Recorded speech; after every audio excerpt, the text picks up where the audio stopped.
Have you ever driven by a majestic old oak and wondered how it can survive 100 years of thunderstorms, drought, and disease? It's because its roots go deep into the soil and spread over an area that's often as wide as the crown, anchoring it solid through years of adversities. White Tractor has a lot in common with that old tree.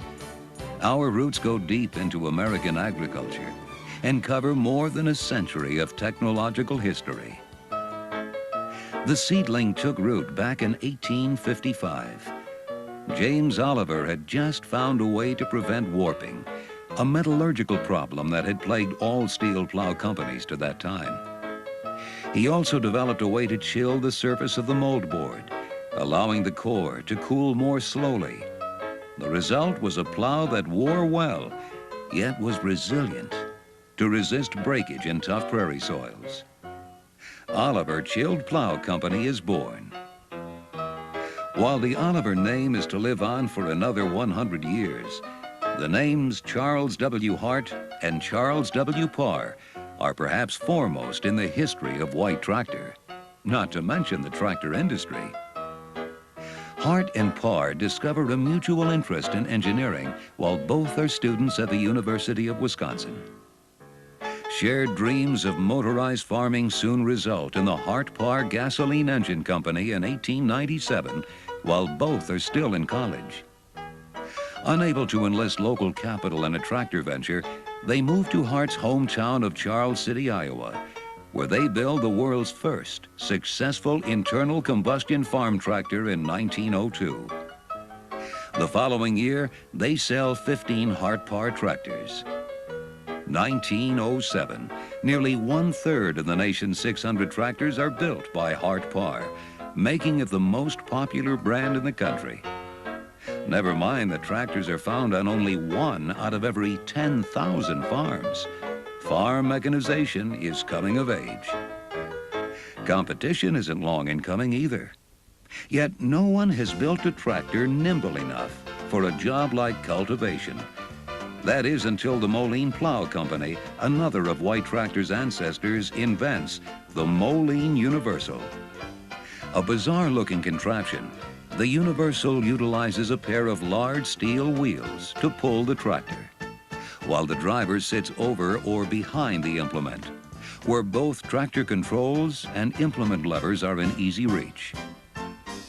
Backwards by today's standards, this rear steer tractor remains the undisputed leader of articulated design and one of the earliest attempts at building a row crop tractor. Unfortunately, the innovative Universal isn't enough to pull the Moline Plow Company out of the worst economic depression in America's 153-year history. In 1929, the company merges with the Minneapolis Threshing Company, a leader in steam engines, and Minneapolis Steel and Machinery Company, famous for the Twin City tractor, to become the Minneapolis Moline Power Implement Company, later shortened to the Minneapolis Moline Company. 1929 is also the year 4 other agricultural leaders, Hart-Parr Tractor Company, Oliver Chilled Plow Company, Nichols and Shepard Threshing Machine Company, and American Seeding Machine Company, joined forces to form Oliver Farm Equipment Company, later known as the Oliver Corporation. Oliver Corporation and the Minneapolis Moline Company soon capitalize on their newfound strength to broaden their product line by acquisition as well as by design. Between 1929 and 1960, the Oliver Corporation purchases several successful companies in an aggressive expansion program. The McKenzie Manufacturing Company in 1930, the Ann Arbor Machine Company in 1943, the Cleveland Crawler Tractor Company in 1944, the A.B. Farquhar Company in 1952, and the B.G. Manufacturing Company later that year. The Oliver Corporation never forgets its tractor heritage, though. In fact, the tractors carry the Oliver Hart-Parr name until 1937, when a series of redesigned models is introduced. One of the most innovative is the Oliver 70 row crop, introduced in 1935 and restyled with a name change. Its streamlined styling and unique features set an industry standard.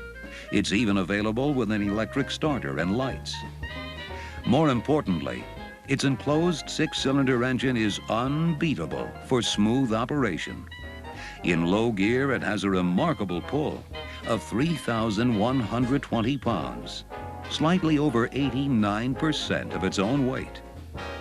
By the end of the decade, Oliver offers tractors designed for farm, industrial, orchard, and even airport applications. But Minneapolis-Moline isn't exactly standing still either. By the late 30s, engines feature a partially detachable engine hood and rocker arm operated horizontal valves. Compression pressure can even be adjusted for high-octane gasoline or distillate fuel. Other many innovations include a 4-cylinder 16-valve engine and standardization of PTO shields and drawbar location. And who could forget the Comfort Tractor, the first tractor with a fully enclosed cab, with a radio, heater, a cigarette lighter, and windshield wipers. Tractor cabs won't become standard equipment again until the 1970s.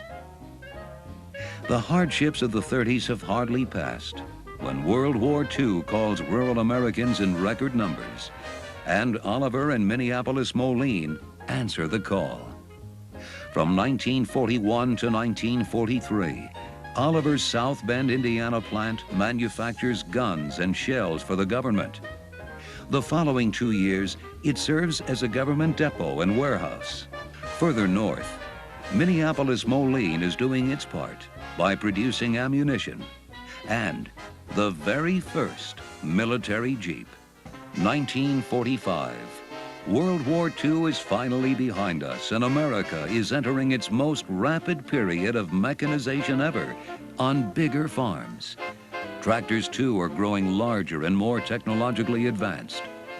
1948, Oliver introduces its 88 model, the first in the popular Fleetline series to commemorate the company's 100th anniversary. With the 88 comes standardization of parts and a diesel engine option in 49.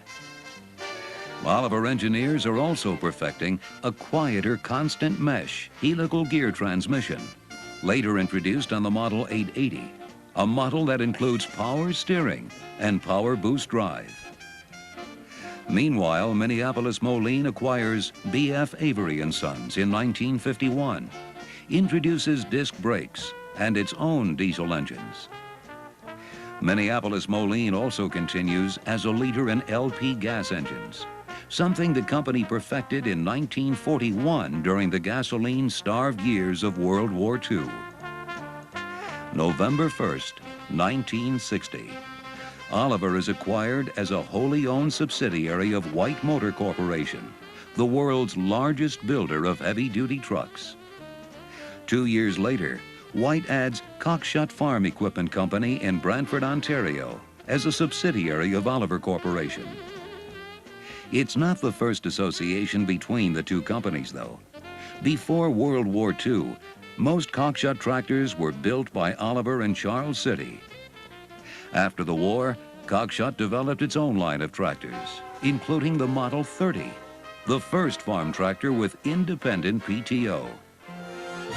In 1963, White Motor Corporation adds Minneapolis-Moline to its list of subsidiaries. Oliver, Cockshut, and Minneapolis-Moline continue to market products under their own names for nearly 10 more years. But manufacturing is consolidated among the company's plants in order to trim costs and share technology.